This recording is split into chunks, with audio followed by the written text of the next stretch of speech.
On today's show, we talk to two extraordinary women who are dealing with boundary issues, who are dealing with grief, who are dealing with the way things should have been, and the world has turned upside down on them, and they want to know what to do next. We also take an email, and it's fascinating. Stay tuned.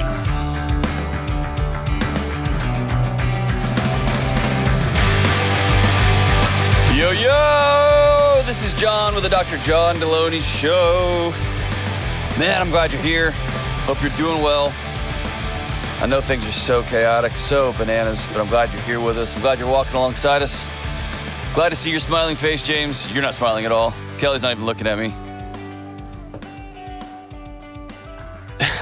New Zach is smiling in a really forced fake smile, like an Olin Mills photo. It's good to see you, man. But the faux hawk is rocking. Don't come a knocking. James, good to see you. You too. You don't let me He can't really talk back to you that easily, but he was making fun of your brawny paper towel shirt, so he's giving it back to you back here. Hey, I never know when we got to get the chainsaws out and get to work around here. Don't we always like chop wood or water or something? And make flapjacks. I love flapjacks. I love flapjacks with all my H-E-A-R-T. James, listen. A couple weeks ago, I don't know when these shows come out. Somebody called and they asked about what I thought about a boss or a business making their employees have to get the COVID vaccine.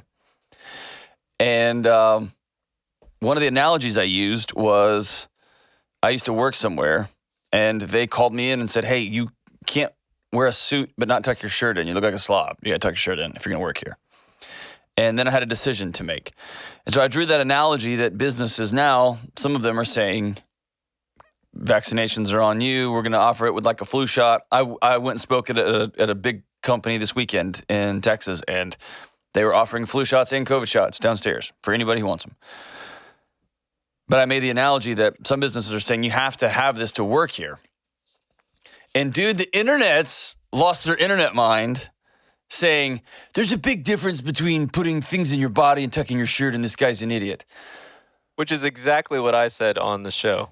Is that what you said? I didn't say you're an idiot, but I said I understand the analogy, but it's not exactly the same thing. Okay, how is it not the same? To me, it's the exact same thing, which is, now, number one, people of the internets.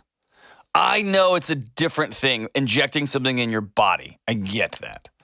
What I was trying to get was the philosophy behind it, meaning, or the principles, probably a smarter way to say that. You should have your own show, James, is if your boss tells you to do a thing, then you do the thing, or you don't work there.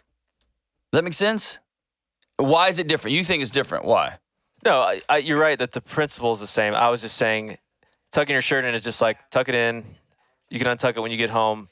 The vaccine is something that thousands of people have been researching for a year frantically. I mean, it's, you know what I mean? It's not different. It's not the same thing, but the overarching principle is the same of businesses private businesses can do what they want and you can stay or not stay. Yeah. And I also get a couple of folks wrote in and said, this is my career track, right? Like I work for the railroad, or I'm a unionized welder, and everyone, not even unionized welder, like I'm a police officer, I'm a whatever. And they're making all of us do it. So if I quit this job, I quit the profession. And dude, I get that. My heart's with you. It's hard. I get that. And at the end of the day, you got a choice to make.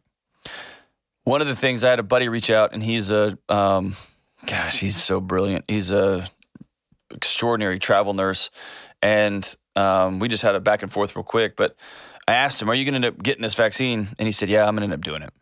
And my recommendation was, do it tomorrow. If you've already made up the decision, made up your mind, I don't want to do this. I'm not thinking about it. I don't like being, even though I don't have a problem with vaccine, I just don't like my work having this type of control over me. But I'm going to end up doing it. Then my recommendation is do it tomorrow. Get it over with. Because that gap between that angst, that frustration is going to have health, it's going to make you nuts. Don't do it. It's going to cost you physically. It's going to cost you psychologically. It's going to cost you emotionally. If you're not going to do it, find a new job ASAP and move on. But be at peace with your decision and then go on. It's that gap of that rage, that anger, that I'm fighting, I am yelling, I am cussing at the radio, I'm angry with around my kids. It's this gap. Make your decision, be at peace with it. And now I've got to go, now that I've made this decision, I'm going to go be about what's next. And that's what you can control. What you can't control is, here's what my boss said I'm going to do. Here's what my county said I'm going to do. You can't control those things. You can only control you. And the mental health piece, the relational piece, the psychological piece, the spiritual piece is in that gap, which is I can control what I can control. I don't have to be happy with it. I can be frustrated by it.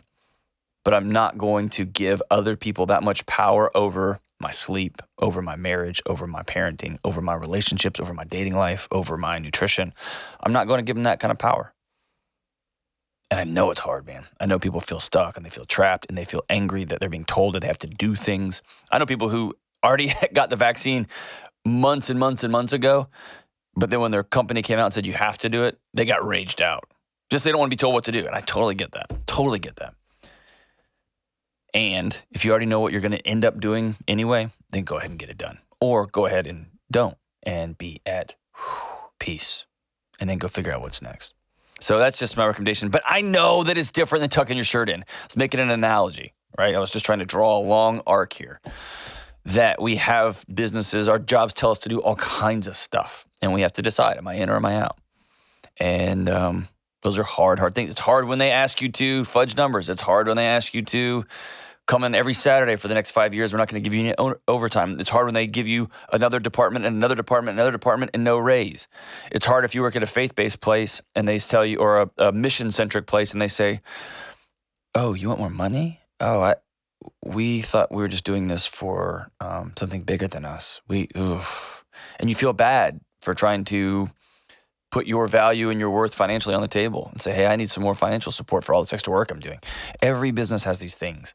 And this one's got the vaccines become this political third rail. But we make these decisions all the time.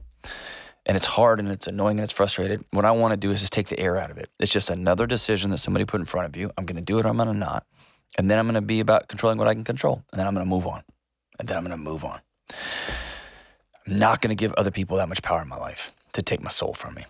But that's it. And if you disagree with me, that is your prerogative. And you can hit the little 15-second button and just pass right past all of this. Except we're already past it. That was kind of awesome. All right, let's go to Caitlin in Colorado Springs. Hey, Caitlin, what's going on? Hi. How are you? Hanging in there. Hanging in there. Good deal. Lucille. Hanging in there. Yes. All right, so how are you hanging in there? How can I help? So my sister is high-functioning autism, and she has been in and out of an abusive relationship for the past 3 years. How old is she? She's 27. 27, okay. Mentally probably around 18-ish. Okay. She just found out that she is pregnant by this man, and he chose his live-in girlfriend over her.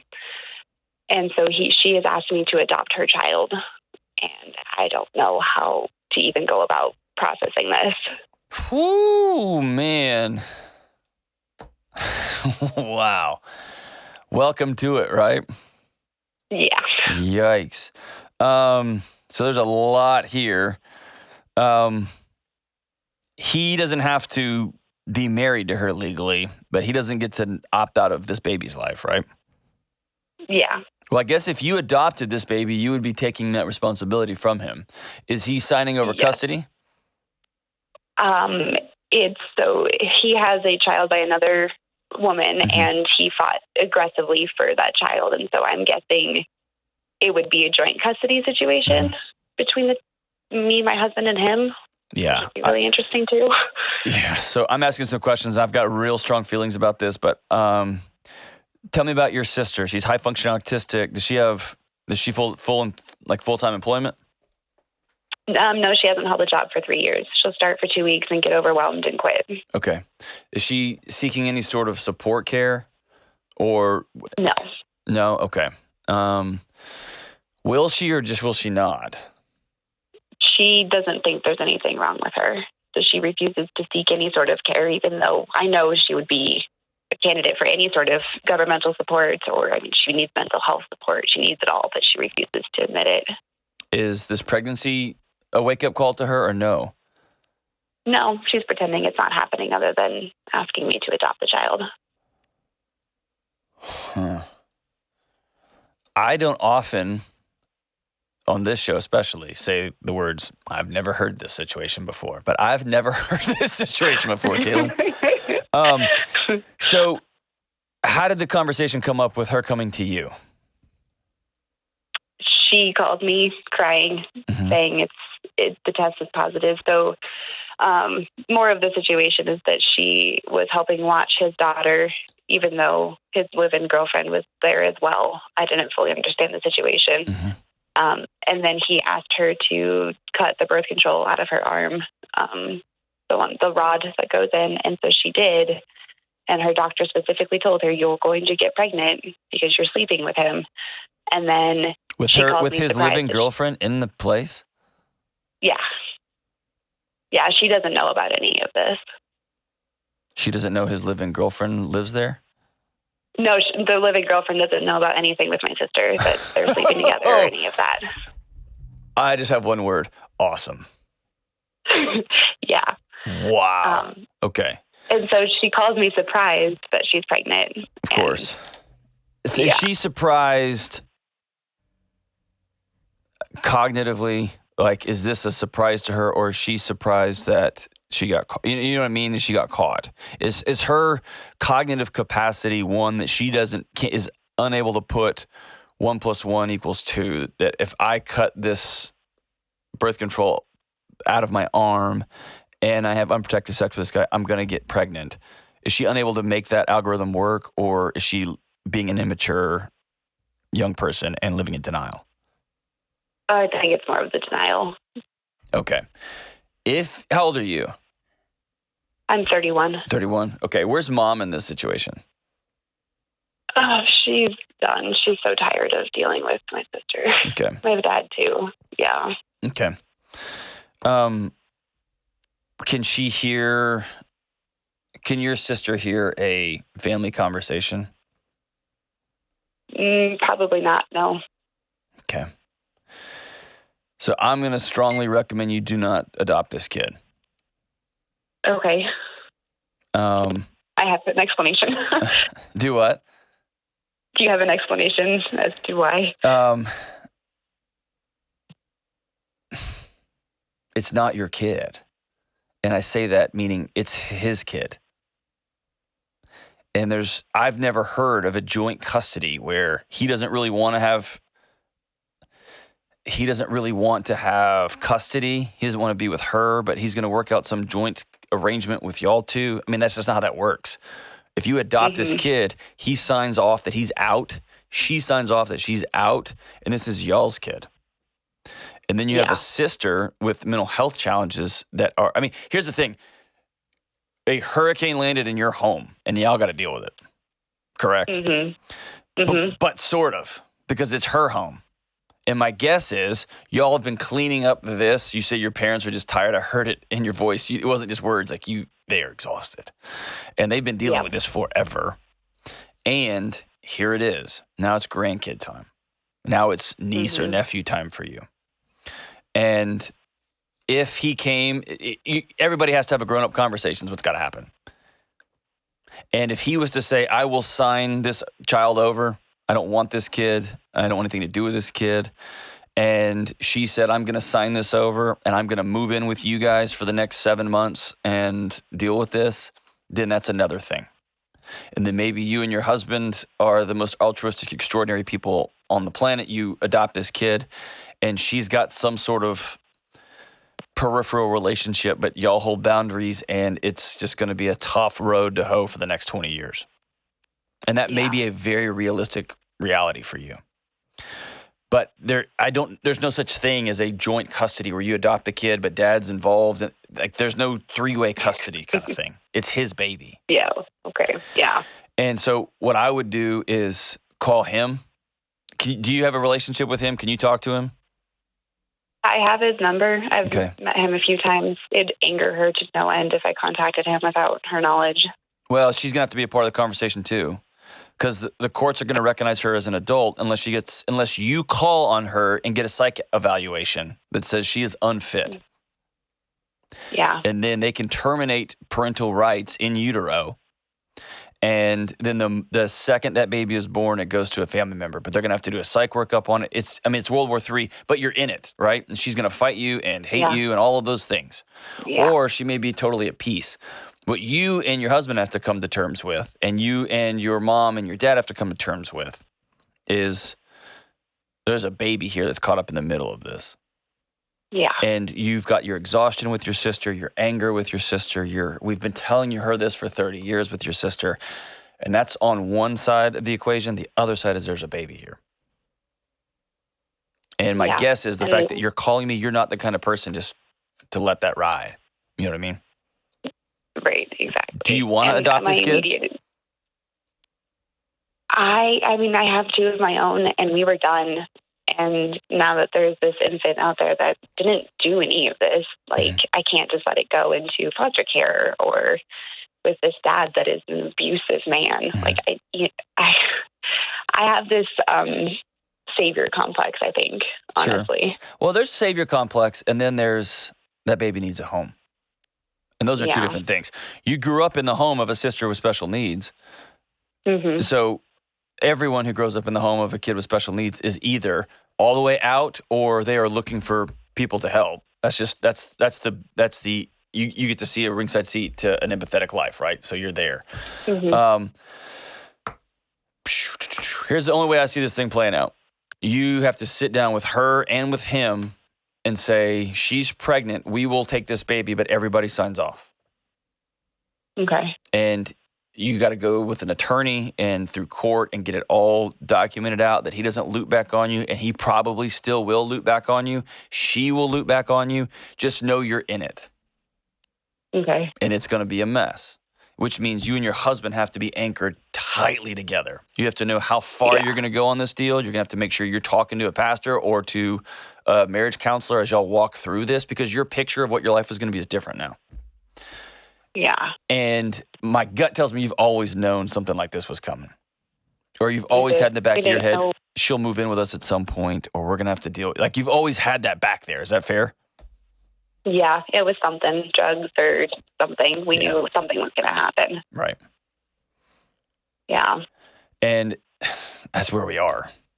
And so what this situation desperately needs is 1 or 2 or 3 or 4 strong adults who are going to cut through she's not going to like me, she's going to be mad at me, I don't care.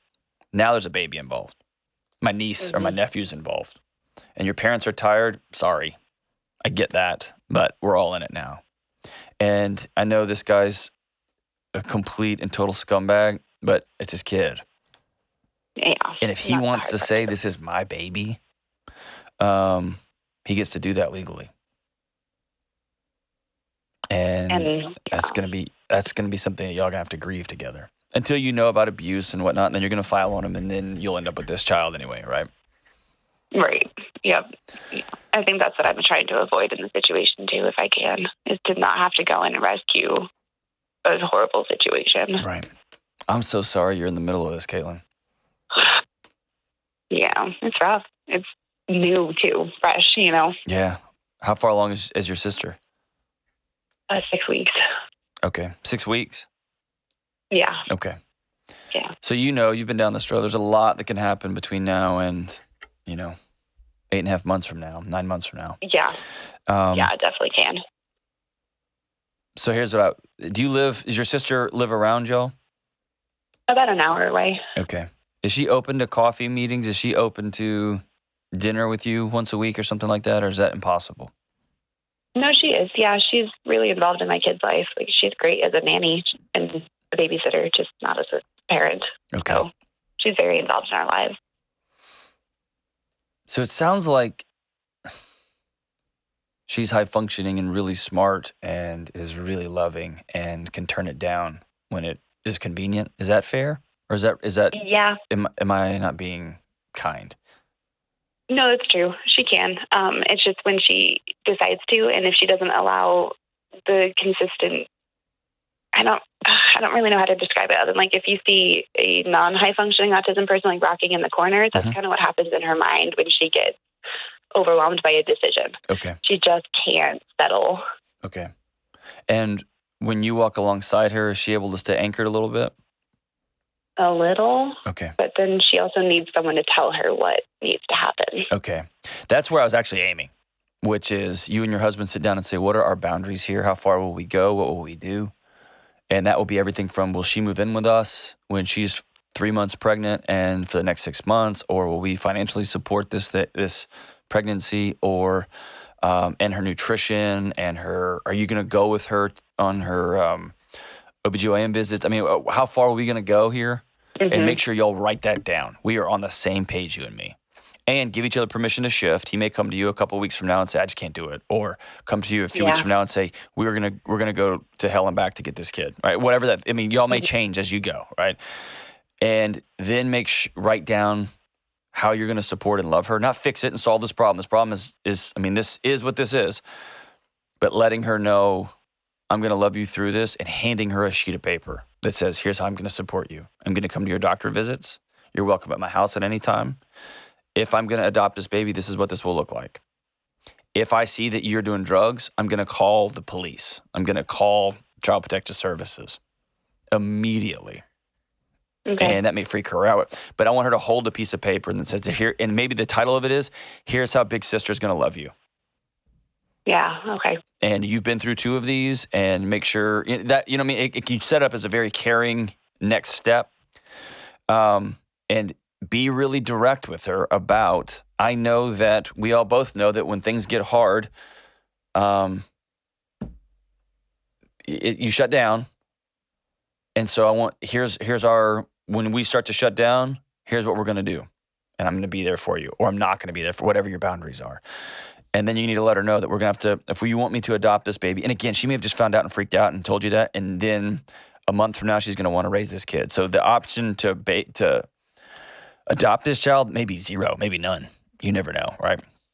But it's boundaries, direct conversation, and all of this ends up with a conversation with the 4 of you, him, her, and you and your husband, if this adoption's going to actually go through.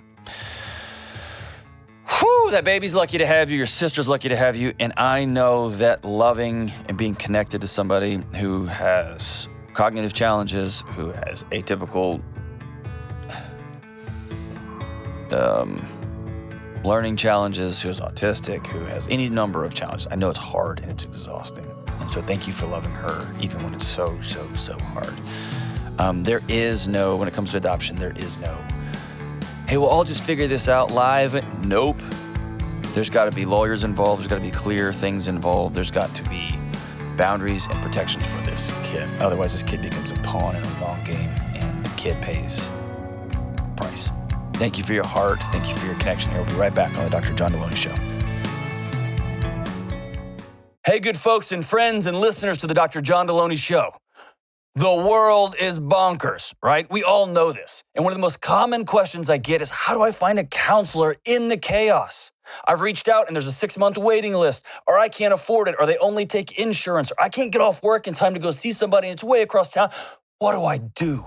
Because I want help with my anxiety, my depression. My relationships are hanging on by a thread. I want to be a better mom. I got to process this trauma that happened to me when I was a kid. Where do I find a counselor?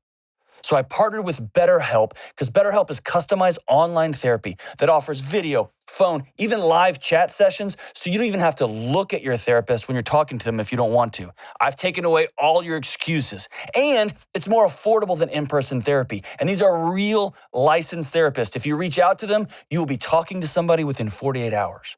Dr. John Delony Show listeners get 10% off their first month at betterhelp.com/Delony. Please reach out if you need help. That's betterhelp.com/Delony. All right, we're back. Let's go to Kate in Phoenix. Hey, Kate, what's going on? Hey, John, I'm doing well. How about yourself? Rocking on, dude, till the bring it on. What's up? Thanks for taking my call. It's an honor to speak with you, and I'm a huge fan of your show. Yes. Did you know, hey, we're up to 22. That's awesome. Thank you for being on in our gang. Thank you. So my husband and I have been dealing with unexplained infertility for about 2 years now, and we're debating on telling my mom or keeping it private from my family. The reason being is my mom hasn't been a safe place for me in the past, and I've always had to set strong boundaries. But recently, almost every time I see her, she's been making really passive-aggressive statements about babies. And I don't know how to handle it or how to tell her to stop without telling her about our journey. So I'd love your advice on whether or not to tell my mom about this vulnerable topic, as I'm scared of her opinions and comments that will come with it. Golly. Number one, man, I've walked that journey, and I know that's haunting. I'm sorry. And it's scary and debilitating, and its identity, it's a mess, and I'm sorry that y'all are in that. Man. And then you top it off with the one woman that you want to be able to lean on is not safe, right? What does that mean when you say she's not safe?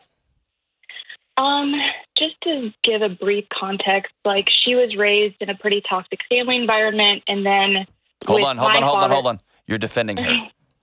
Yeah. So I'm going to say something rude. I don't care how she grew up. Why is she unsafe for you? She's really controlling. What does that mean?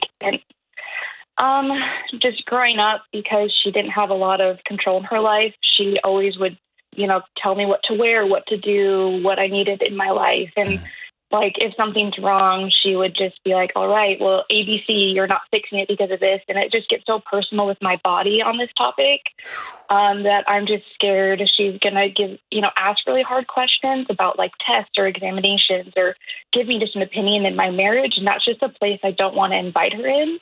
Even if I say, when you say like, she's going to ask you about infertility treatment, she's going to ask you about your sex life. She's going to ask you, like, what are you afraid she's going to get into?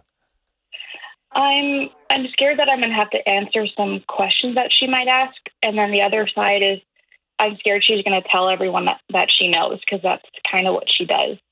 She copes with telling her friends about my personal life and my family. And I just don't want everyone involved in this.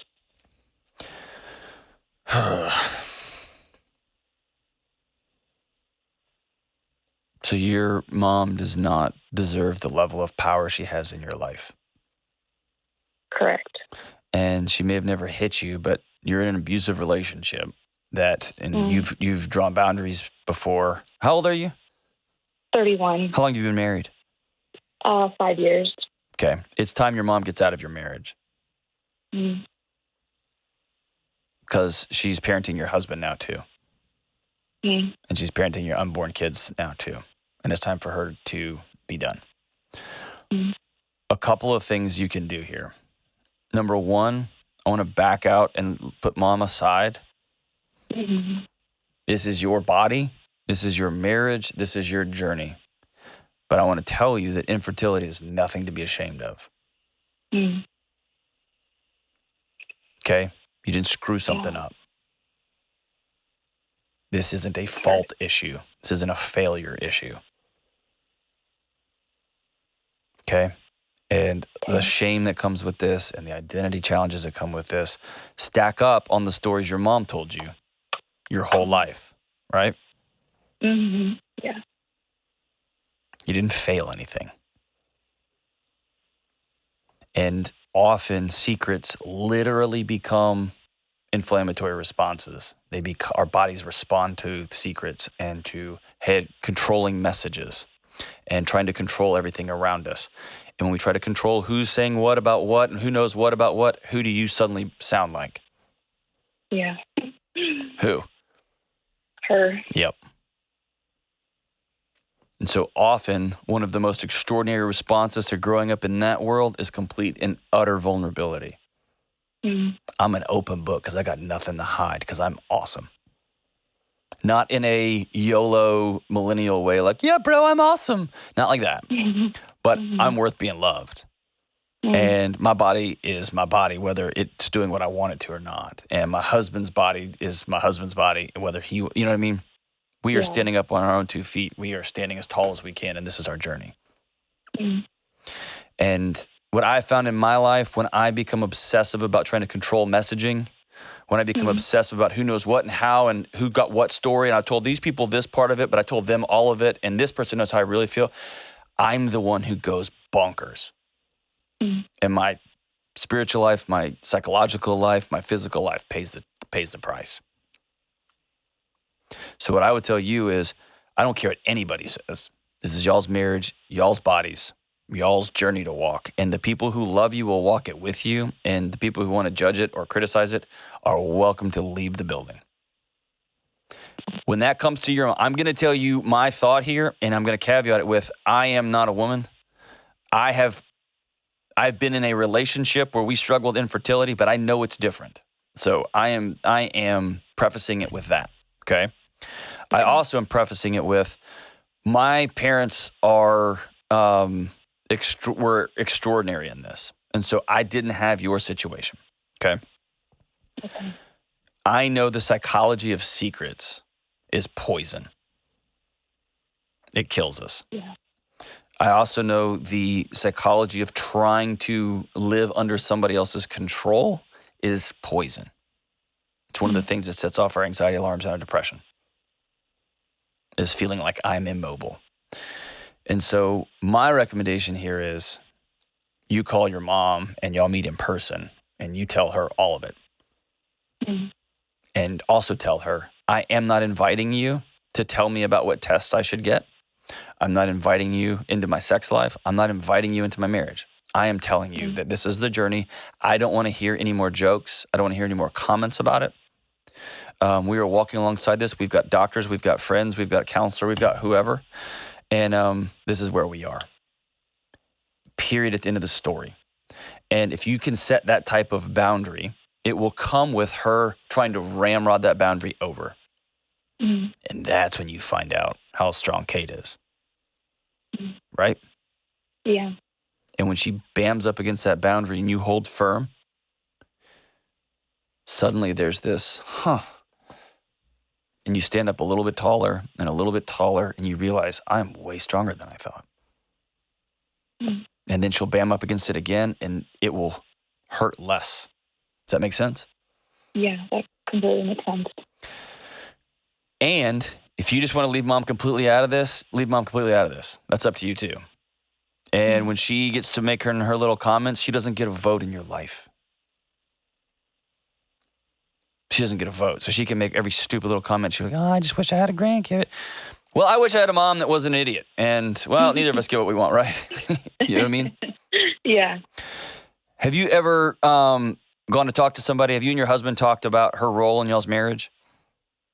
Yeah, we went through some marriage counseling, and that ended up being the biggest topic that I ended up staying behind and doing some therapy through. Okay. So is this your first big test? Yeah, this one's a pretty big one. Okay. Of just like, I think it's just my emotions are so attached to this one. Mm-hmm. Like in other situations, I was able to hard block, but it feels probably the most vulnerable I've felt in a really long time. Okay. And I think I'm just scared of like opening that piece to her and learning how to block her opinion.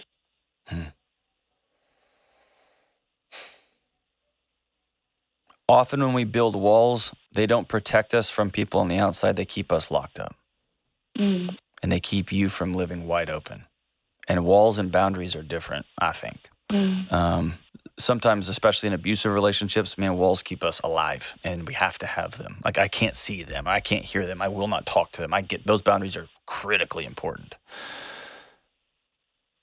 But when I'm 31, either I'm just going to say, I'm not talking to my mom anymore. Like, I'm not going to take these coffee meetings anymore. Like, she has lost her role in my life. Or I'll see you on Thanksgiving, and I will be there for 4 hours, and then I'm going to leave. I'm going to stay in a hotel, and then we're going to go home. Right? There's those kind of boundaries, and those are important, and they're critical, and they keep everybody safe. And she can complain all she wants. It's just your life. Yeah. The other side of it is there's some really extraordinary power and strength in saying, this is my body, and I'm not ashamed of it. I'm sad and frustrated by me and my husband's situation. And again, I keep saying your body. I know I'm not insinuating this is your fault, right? I'm saying, or that this is in any way your issue. I'm saying, I want you to take full ownership of Kate, and your mom still has a piece of Kate, still, right? Yeah. Well, that's really good advice. I am definitely going to take that to heart. And do you feel scared when I said, sit down and just tell her, and then say, and I don't want to hear any of these 5 things, because you can't do one without the other, Kate. You can't say, hey, this is happening, and then she's gonna do exactly what you know she's gonna do, and then you're gonna be mad at her. Yeah. It's this powerful, I am 30 freaking 1. I'm not going to hear you talk about my husband, period. I'm not going to Yeah. hear you. I know how to go get a doctor's appointment. I don't need your help. You know what I mean? Yeah. No, yeah, I do want to do it. I do want to meet with her. I think I just am going to have to just mentally prepare myself just to how to have those boundaries and vulnerability, which I think oftentimes I'm one of those flight. I just want to run away from it. Yep. But just learning to sit in it and be okay with just being firm in who I am. So I think it's a really good challenge. And please don't do this blind, meaning have a counseling appointment already set up. Have a appointment with two of your women in your life who are mentors to you. Have a dinner set up with two of your closest friends that you're going to go directly to, or some time with your husband that you're going to go direct. Like, don't just do this blind, right? You can't just say like, yeah, I'm going to get in the ring and fight that guy. You need to train for the fight. You need to train for the fight, and you need to have an appointment with a doctor after it because you're probably going to get hit. But there is some extraordinary power in this vulnerability. The other thing about vulnerability is you can get hurt real bad, right? Yeah. The beauty here, I feel like, is and let me be honest with you. I'm trying to sound like I'm all smart. When you called and I heard you, I heard in your voice a daughter who wants to tell her mom. Yeah.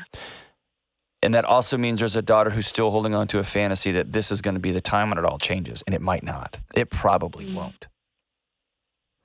And yet, you want to tell your mom. You don't want to keep holding these secrets, and the secrets are just poisoning you. And that's when I'm going to tell you, because I'm not ashamed. This is our reality. This is our story right now. And I do not need your help. And so it's no more secrets plus boundaries. And usually we get those things, we do one or the other. We have these real tight secrets or we have these wild boundaries. And I want to push people more towards the middle. It's both, which means I'm going to have strength and it's going to hurt really bad. I'm going to find stronger footing and deeper relationships with people I love. And I'm going to get my heart broken because I wish so badly my mom would come through and she's just not going to. And every time I'm in these conversations, it always surprises me where your mom will break down and start weeping and say, I've been there too. And you didn't even know it, right? Probably not, but possibly. But to anyone listening to this who's struggling with infertility, man, don't be ashamed. You didn't fail. You're not broken. You didn't do something wrong. This is your story, and it's heartbreaking. It can be frustrating, especially out of a picture of a family. This is what it's going to look like, and here's our timeline. And all of a sudden, the world dealt you a different set of cards. Just know that the secrets hurt nobody but you. And if people are going to show themselves their true colors, when you say, here's the hurt that me and my family are going through right now, me and my partner are going through right now, and they show their true colors by giving you stupid advice or saying, well, haven't you done this? Then you can grieve that relationship because that one's over.